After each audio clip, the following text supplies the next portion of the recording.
তাহলে আজকে আমরা বের করব কার মান? আজকে আমরা বের করব কয়ের মান। গত ক্লাসে আমরা একটা গাণিতিক বাক্য বের করছিলাম, মনে আছে? তাহলে আমরা আগে গাণিতিক বাক্যটা লিখে ফেলি নাকি?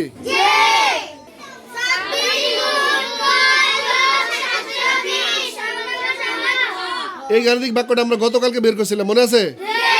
26 গুণ ক যোগ 720 সমান সমান খ। এখন আমার কাছে কার মান দেওয়া আছে বলো তো? খয়ের মানটা কত দেওয়া আছে বলো তো?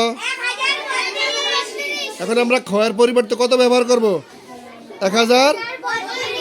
খয়ের পরিবর্তে এখন আমরা কত ব্যবহার করতে পারবো? তাহলে আমরা খয়ের মানটা 1032 লিখে নেই নাকি? আমরা খয়ের মান লিখে নিলাম নাকি? খয়ের মান হচ্ছে 1032। এখন আমরা এই যে যোগের একটা সংখ্যা আছে 720, দেখছো নি সবাই? 720টা আমরা সমান সমানের পরে নিয়ে যাব। সমান সমানের পরে নিলে কি হইব জানো? 720 আছে এখন যোগের কিসের আছে? 720টা আমরা ওই পাশ 1032 কাছে নিয়ে গেলে বিয়োগ হয়ে যাব। কি হয়ে যাব?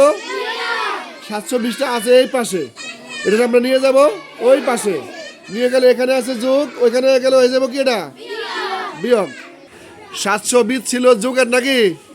এখন যখন 720টা আমরা সমানের পরে নিয়ে গেলাম তখন এটা হয়ে গেছে কিসের? এখন বিয়োগ করার পরে উত্তর বের হলো কত আমার? 312। এখন 26-এর সাথে যোগ আছে না গুণ আছে? গুণ ক আছে, গুণ ক। এখন যোগের সঙ্গে তো আমরা বিয়োগ দিয়ে নিয়ে গেলাম নাকি?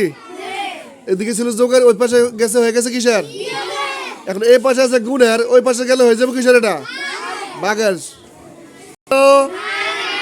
26 হয়ে গেল এখন ভাগের কিসের? যখন আমি 312কে 26 দিয়ে ভাগ করলাম তখন উত্তর বের হলো কত? 12। তাহলে কর মান বের হবে কত এখন? তাহলে আমাদের কর মান বের হলো কত এখন? 12। সবাই বুঝছে সবাই? এখন তোলো সবাই।